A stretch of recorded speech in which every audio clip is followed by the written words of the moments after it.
지난달에 저는 제자 삼으라라는 제목으로 말씀을 전했습니다. 그러면서 제가 세 가지 당부의 말씀을 드렸었는데요.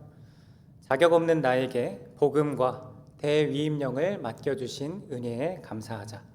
의심을 극복하고 주님을 신뢰하는 믿음 위에 굳건하게 서자.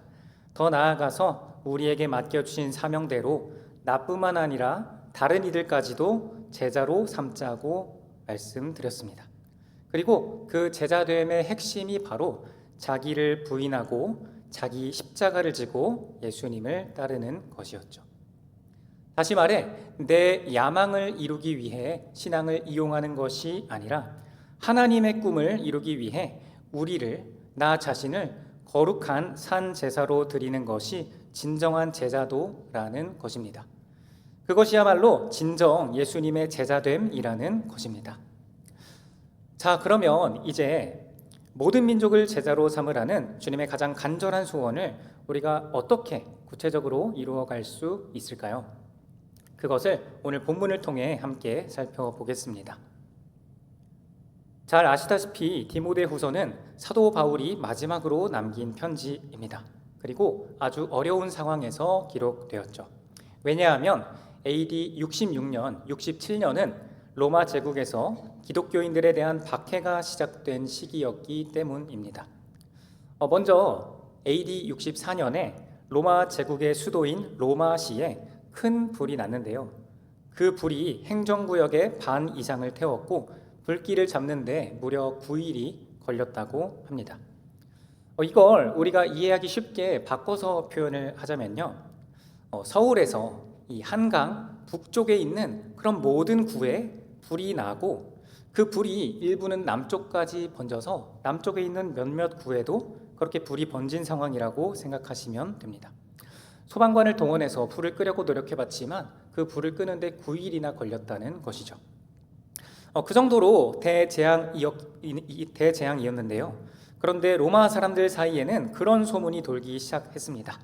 당시에 네로 황제가 그 로마시를 리모델링 하기 위해서 일부러 불을 질렀다는 그런 소문이 돌기 시작했죠. 그러자 네로는 자신에 대한 그런 소문을 잠재우기 위해서 기독교인들을 방화범으로 몰고 대대적인 박해를 시작했던 것입니다. 그 와중에 사도 바울도 잡혀서 감옥에 갇힌 상황인 것이죠. 사실 이것은 사도행전 28장에 기록된 가택연금 상태보다 훨씬 더 심각한 것이었습니다. 사도행전 28장의 가택연금 상태에서는 바울이 상대적으로 자유로웠기 때문에 군인 한 사람과 함께 있기만 한다면 따로 있을 수도 있었고 자기 집에 사람들을 초대해서 복음을 전할 수도 있었거든요. 하지만 지금은 정말 자유 없이 말 그대로 감옥에 투옥된 상황이라 할 수 있습니다. 우리가 흔히 생각하는 옛날 감옥 이미지를 생각하시면 그게 맞을 겁니다. 그러면서 바울과 그동안 잘 지내왔던 여러 사람들조차 바울에게서 등을 돌리는 그런 일도 일어났죠. 그리고 이게 그냥 기약 없이 바울이 계속해서 갇혀 있기만 한 것은 아니었습니다. 왜냐하면 사형 집행이 코앞까지 닥쳐오고 있었기 때문입니다. 바울도 그것을 알고 있었기 때문에 4장 6절에서 다음과 같이 말씀한 것입니다. 전제와 같이 내가 벌써 부어지고 나의 떠날 시각이 가까웠도다. 제단 위에 포도주를 부어 드리는 제사처럼 바울은 자신의 삶이 하나님께 드려지고 나의 떠날 시각, 곧 자신의 최후가 가까이 왔다고 고백한 것입니다.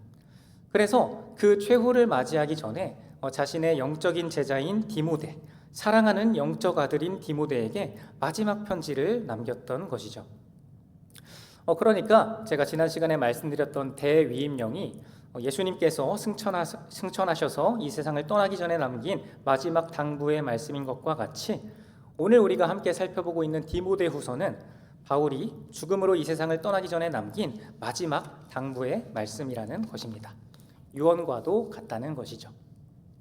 그러면 바울은 디모데에게 과연 어떤 메시지를 남겼을까요? 네, 당연히 여러 메시지가 있지만 오늘은 제자된 삶에 그리고 제자 삼는 삶에 초점을 맞추어 말씀을 전하고자 합니다. 우선 본문 1절 말씀을 함께 읽도록 하겠습니다. 내 아들아, 그러므로 너는 그리스도 예수 안에 있는 은혜 가운데에서 강하고. 아멘. 바울은 당시 에베소 교회에서 사역하던 리더 디모데를 자기의 아들이라고 부르면서 구원하실 예수님 안에 있는 은혜, 그 은혜 가운데에서 강건해져라, 굳세어져라 말씀하고 있습니다. 과연 어떤 맥락에서 이렇게 말씀한 것일까요? 그것은 바로 앞장인 1장을 참고하면 알 수 있습니다. 바울은 1장에서 자신이 이 복음을 위해서 선포자로, 사도로, 교사로 세워졌으며 그 때문에 고난을 받는다. 하지만 부끄러워하지 않는다고 말씀합니다. 그리고 이어서 13절, 14절에서 다음과 같이 말씀하는데요. 제가 읽겠습니다. 너는 그리스도 예수 안에 있는 믿음과 사랑으로서 내게 들은 바 바른 말을 본받아 지키고 우리 안에 거하시는 성령으로 말미암아 내게 부탁한 아름다운 것을 지키라. 아멘. 여기서 바울이 디모데에게 전한 것은 두 가지로 요약됩니다. 첫째는 바른 말을 본받아 지킬 것입니다. 다시 말해 하나님의 말씀대로 살아가라는 것이죠. 두 번째는 내게 부탁한 아름다운 것, 즉 복음을 소중하게 보존할 것을 말씀한 것입니다. 자, 그러면 이제 오늘 본문 2장 1절이 어떤 맥락에서 나온 이야기인지 이해할 수 있게 되었습니다. 그러니까 제자로서 살아갈 것과 다른 이들을 제자 삼는 복음을 지키라고 권면하면서 너는 그리스도 예수 안에 있는 은혜 가운데에서 강건해져라, 굳건해져라 말씀한 것입니다. 다시 말해 제자된 삶, 제자 삼는 삶을 살아갈 때 은혜를 받아 강건해지라는 것이죠. 그리고 2절에서는 제자 삼는 사명을 감당할 때 요구되는 아주 중요한 원리를 제시하고 있습니다. 우리 함께 읽겠습니다. 또 내가 많은 증인 앞에서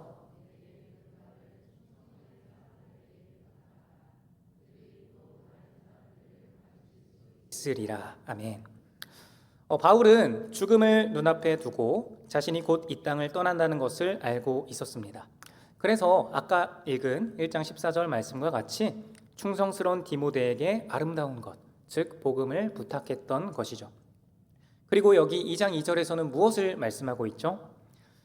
바울이 부탁한 복음을 디모데 혼자서만 독점적으로 전하는 것이 아니라 또 다른 충성된 사람들에게 복음을 부탁해서 그들이 또 다른 사람들을 가르칠 수 있게 하라고 말씀하고 있습니다.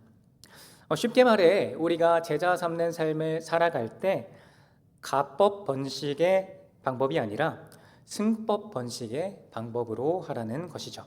나 혼자 온 세상 모든 사람들을 다 제자 삼는 방식으로 제자 삼는 것이 아니라 주님께 충성하는 제자들을 세워서 그들 또한 다른 사람들을 제자 삼게 하라는 것입니다. 사실 이것은 바울만의 그런 시그니처 방식인 것은 아닙니다. 예수님도 그렇게 하셨죠. 예수님께서 이 땅에 오셔서 복음을 두루 전하셨는데요. 그러면서도 특별하게 12명의 제자들을 키워내셨고요. 또 죽음과 부활 이후에는 다메섹에서 사울을 만나 그를 바울로 변화시키셨습니다. 그래서 예수님께로부터 직접 복음을 받은 바울은 어떤 제자들을 길러냈죠? 오늘 말씀과 같이 디모데를 길러냈고요. 또 디도를 길러냈고요. 또 제자로 보기에는 애매하긴 하지만 이 충성된 누가에게도 복음을 부탁해서 그가 누가복음과 사도행전을 기록하기도 했습니다. 예수님의 수제자인 베드로는 마가 요한과 또한 로마의 클레멘트를 제자로 훈련시켰고요. 또 사도 요한은 파피아스, 이그나티우스, 폴리갑을 제자로 훈련시켰습니다. 더 나아가 폴리갑은 이레니우스를 제자로 훈련시켰죠. 그 흐름이 계속 이어져서 지금과 같이 기독교가 온 세상에 전파되어 있는 것입니다. 사랑하는 성도 여러분, 이와 같이 모든 민족을 제자 삼으라는 예수님의 대위임령은요, 어느 누구 한 사람의 힘만으로 이루어지지 않았습니다. 심지어 하늘과 땅의 모든 권세를 받은 예수님조차도 혼자서 하지 않으셨어요. 그러니 바라는 것은 짐을 서로 지고 나누어져서 그리스도의 법을 성취하는 우리가 되기를 소망합니다. 더 나아가 주님 앞에서 내가 충성스러운 제자로서 살아가고 충성된 사람들을 제자 삼아 그들이 또 다른 사람들을 가르치게 하는 모두가 되기를 간절히 소망합니다. 이어서 바울은 충성된 사람들이 어떤 모습으로 살아가야 하는지에 관해 세 가지 비유를 말씀하는데요. 2장 3절 말씀 제가 읽겠습니다. 너는 그리스도 예수의 좋은 병사로 나와 함께 고난을 받으라. 첫 번째 비유는 바로 병사, 즉 군인의 비유입니다. 충성된 사람들은 그리스도 예수의 좋은 병사여야 하는 것이죠. 여기서 좋은에 해당하는 헬라어 단어는 고결한, 명예로운, 내면의 선함이 밖으로 드러나는 그런 뜻을 가지고 있습니다. 여러분, 명예로운 군인이란 어떤 군인일까요? 어떤 고난이 닥쳐오든 간에 지휘관의 명령에 온전히 순종하는 군인이 바로 명예로운 군인일 것입니다. 자리를 지키라는 명령이 떨어지면 죽음 앞에서도 후퇴하지 않으며, 나아가라는 명령이 떨어지면 아무리 두렵고 떨릴지라도 한 걸음 한 걸음 나아가는 군인이야말로 그리스도 예수의 좋은 병사라는 것입니다. 그뿐만 아니라 사도 바울은 나와 함께 고난을 받으라 말씀하는데요. 여러분, 군인이 얼마나 많은 고난을 겪습니까? 전쟁을 보통 실내에서 하지는 않죠. 그래서 더울 때는 덥게, 추울 때는 춥게 있어야 하는 것이 군인의 숙명입니다. 깨끗하게 씻고 편안한 집에서 두 발 뻗고 자는 것을 싫어할 사람이 어디 있겠습니까? 그러나 군인은 임무 수행을 위해서라면 흙바닥, 때로는 진흙탕에 뒹굴어야 할 때도 있는 법이죠. 찬바람을 다 막지 못하는 그런 텐트를 쳐놓고 야영을 해야 될 때도 있는 것입니다. 다음 임무를 제대로 수행하기 위해서 내가 먹고 싶지 않아도 먹어야 할 때가 있고, 때로는 전세가 불리할 때는 미처 식사 시간을 챙길 수 없을 때도 있는 것입니다. 음식의 양과 질이 만족스럽지 않을 때도 있는 것입니다. 그러면 바울은 대체 왜 디모데에게 그런 군인의 고난을 받으라고 권면하고 있는 것일까요? 답은 다들 아시리라 생각합니다. 가장 높은 하나님의 아들 예수 그리스도께서 디모데를 위해, 그리고 우리를 위해 먼저 고난을 감당하셨기 때문입니다. 제2위 성자 하나님께서 사람이 되어 이 땅에 오셨을 때에 편안하고 호화롭게 살지 않으셨죠.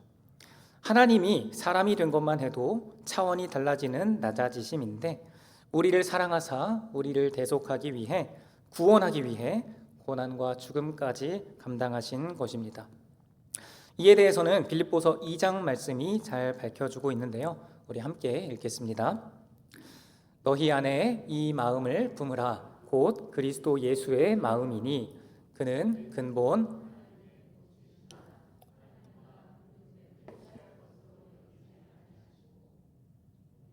자기를 비워 종의 형체를 가지사 사람들과 같이 되셨고, 사람의 모양으로 나타나사 자기를 낮추시고 죽기까지 복종하셨으니 곧 십자가에 죽으심이라. 아멘. 그러므로 사랑하는 성도 여러분, 나를 위한 예수님의 고난과 죽음을 기억하고 그리스도 예수의 명예로운 군인으로 함께 고난을 감당하는 모두가 되기를 소망합니다. 다음으로 4절을 살펴보겠습니다. 병사로 복무하는 자는 자기 생활에 얽매이는 자가 하나도 없나니 이는 병사로 모집한 자를 기쁘게 하려 함이라. 아멘. 여러분, 군인은 나라에서 봉급을 받습니다. 봉급뿐만 아니라 전투복도 지급을 받고요, 생활복도 지급을 받고요, 또 식사도 지급을 받고 부식도 지급을 받습니다. 나라에서는 군인이 국방의 의무를 다할 수 있도록, 생활하는 데 어려움이 없도록 여러 가지 것들을 채워주는 것이죠. 이와 같이 그리스도 예수께서도 우리를 좋은 병사로 두고 계시고, 그래서 우리 삶에 필요한 모든 것들을 채워주실 것입니다. 마태복음 6장 33절에 기록된 것과 같이 먼저 그의 나라와 그의 의를 구하는 자에게는 모든 것을 더하시겠다고 예수님께서 이미 약속하신 바가 있습니다. 그러므로 우리는 그리스도 예수의 좋은 병사로 살아갈 때에, 정말 주님께 충성하며 살아갈 때에 주님이 내 생활에 필요한 모든 것을 다 아시고 주님의 때에 주님의 방법으로 채워주실 것을 믿어야 할 것입니다. 그 믿음 가지고 주님을 향한 충성을 드리는데 주저하지 않는 우리 모두가 되기를 소망합니다. 디모데후서 2장 5절 말씀을 함께 읽겠습니다. 경기하는 자가 법대로 경기하지 아니하면 승리자의 관을 얻지 못할 것이며. 아멘. 바울은 이 두 번째 비유로 경기하는 자의 비유를 들고 있습니다. 다시 말하면 운동선수라고 할 수 있죠. 그리고 바울이 여기서 말씀하는 바는 법대로 경기하지 아니하면, 그 경기의 규칙대로 규칙을 지키면서 경기하지 않으면 승리자의 관을 얻지 못한다고 말씀하고 있습니다. 사랑하는 여러분, 우리는 그리스도 예수의 좋은 병사로서 또 경기하는 자로서 그렇게 살아갈 때에 하나님의 법을 지키면서 살아가야 합니다.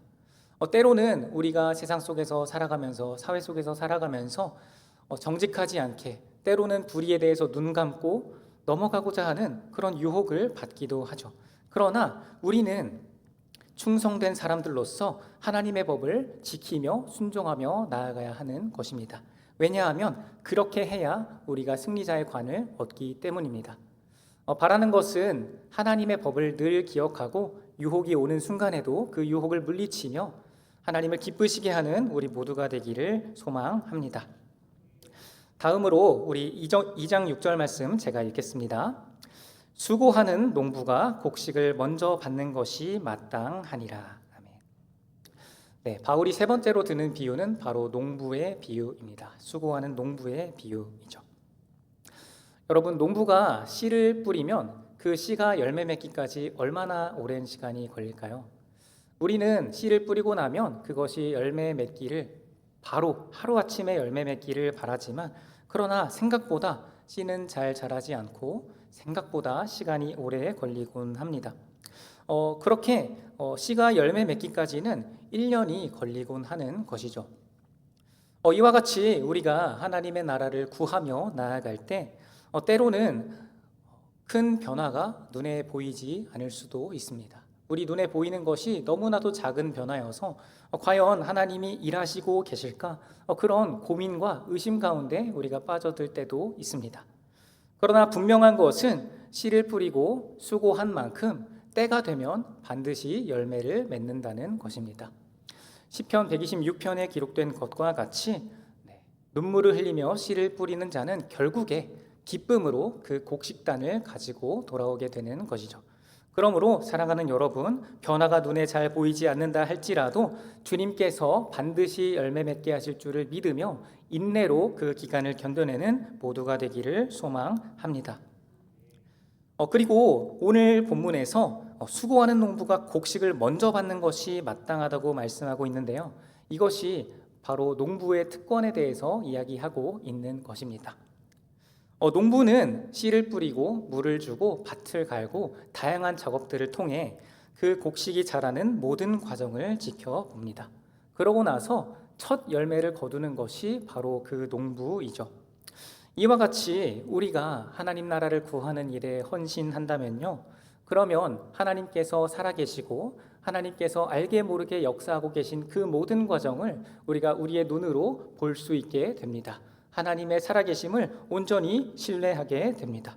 그리고 열매를 맺는 그 기쁨, 첫 열매를 보는 그 기쁨을 우리가 누리게 되는 것이죠. 바라는 것은 우리가 그런 수고하는 농부와 같이 하나님 나라의 일에 참여함으로써 하나님이 일하시는 것을 목도하고 하나님께 영광 돌리는 우리 모두가 되기를 소망합니다. 그렇게 첫 열매의 기쁨을 누리는 우리 모두가 되기를 바랍니다.